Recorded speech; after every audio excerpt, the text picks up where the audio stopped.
ఇదే కదా నీ కథ, ముగింపులేనిదై సదా సాగదా. ఇదే కదా నీ కథ, ముగింపులేనిదై సదా సాగదా. నీ కంటి రెప్పలంచున మనస్సు నిండి పొంగిన ఓ నీటి బిందువే కదా నువ్వెతుకుతున్న సంపద. ఒక్కొక్క జ్ఞాపకానికి 100 ఏళ్ల ఆయువుందిగా, ఇంకెన్ని ముందు వేచనో అవన్నీ వెతుకుతూ పదా.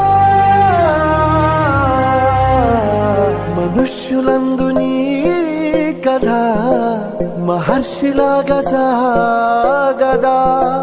మనుష్యులందు నీ కథ మహర్షిలాగా సాగదా.